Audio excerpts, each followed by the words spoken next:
Yepyeni bir günden herkese merhabalar. Ben Huri. Hurimet Tek Mutfak'ta kanalıma ve mutfağıma hoş geldiniz. Tarifimize hemen hamurumuzu hazırlayarak başlayalım. 2 adet yumurta, bir tanesinin sarısını üzeri kenara ayıralım.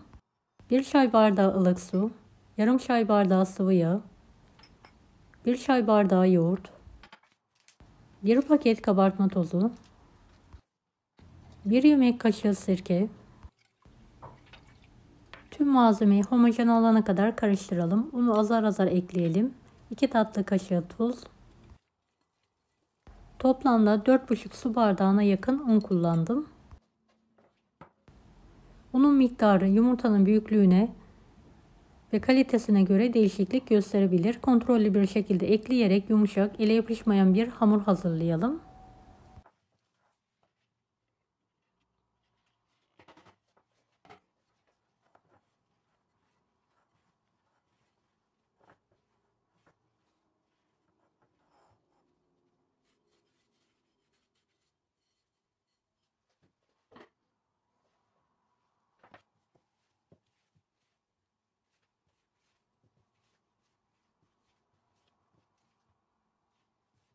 Evet, hamurumuzu 2-3 dakika daha yoğurmaya devam edelim.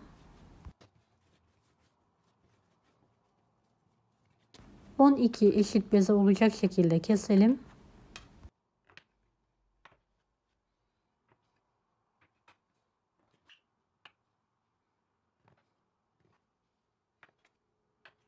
Ve yuvarlayalım.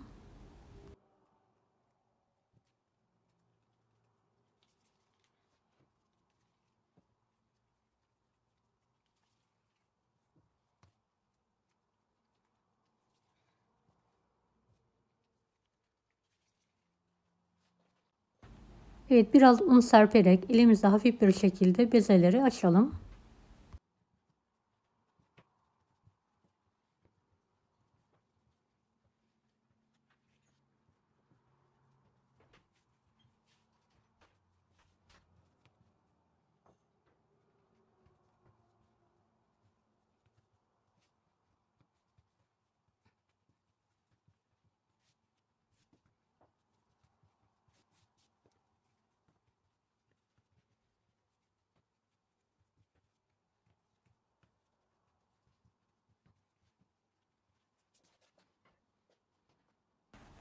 ...125 gram yumuşak tereyağı küçük parçalar halinde keserek her hamurun üzerine birer parça koyalım.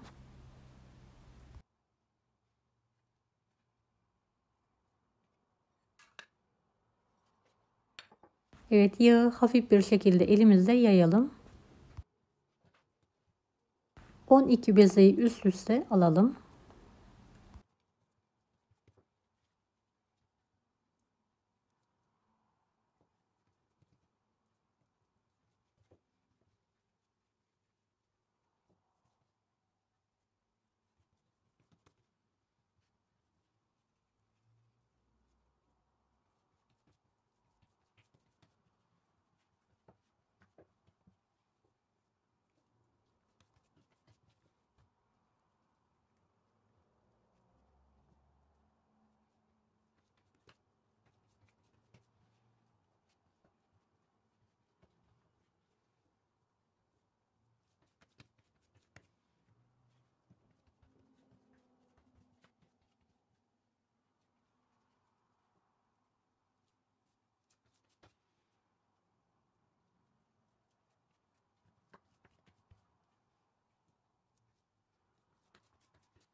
Hamurumuzun üzerini kapatarak iç harcı hazırlayana kadar dinlendirelim.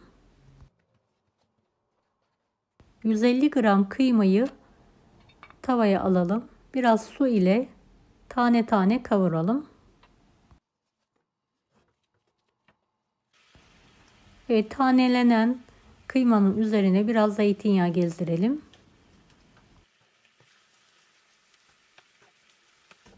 Kavurmaya devam edelim. 1 adet yemeklik doğranmış kuru soğanı ekleyelim. Kokusu çıkana kadar soğanla kıymayı birlikte kavuralım.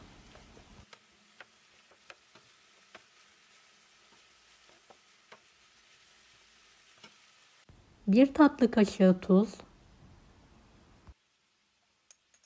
1 tatlı kaşığı kırmızı toz biber, 1 tatlı kaşığı kekik, biraz karabiber ekleyelim. Karıştırarak altını kapatalım ve soğumaya bırakalım.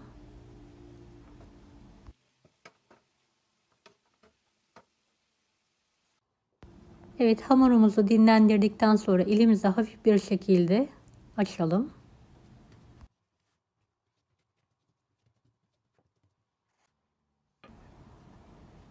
Üzerine biraz un serperek merdane yardımıyla orta incelikte olana kadar açalım. Videomu izlerken buraya kadar geldiyseniz yorum kısmına herhangi bir emoji bırakırsanız bana destek olmak için sevinirim.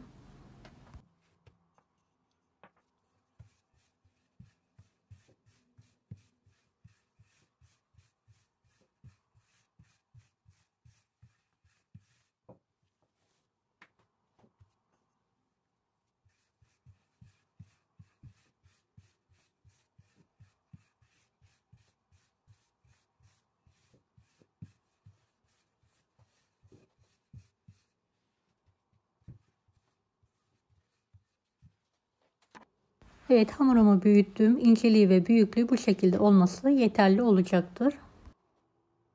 4 parmak genişliğinde keselim.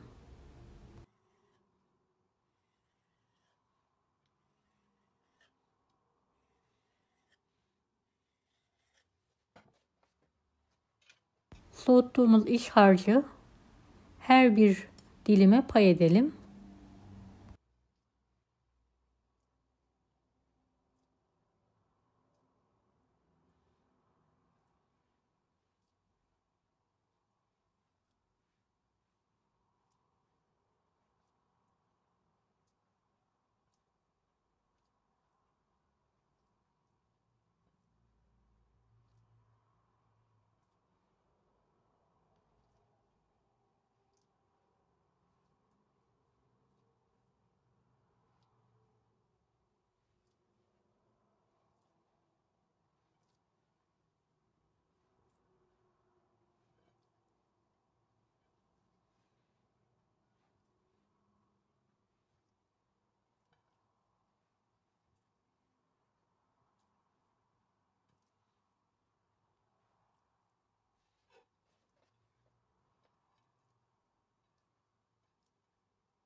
İki kenarını yukarı kaldırarak kapatalım.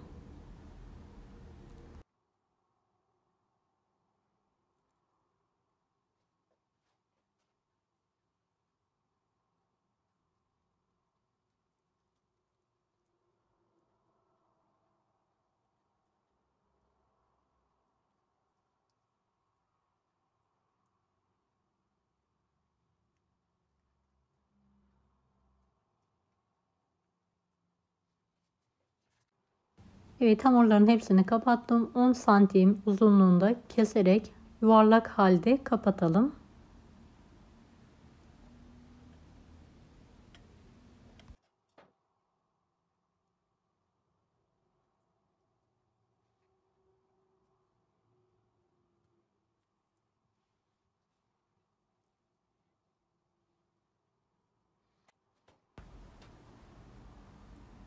Evet, şekil verdiğim hamurları fırın tepsisine alalım.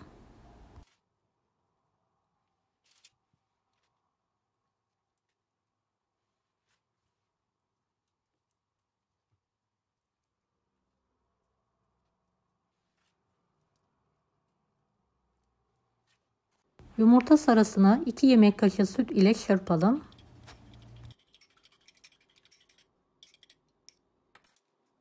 Üzerlerine gelecek şekilde fırça yardımıyla sürelim.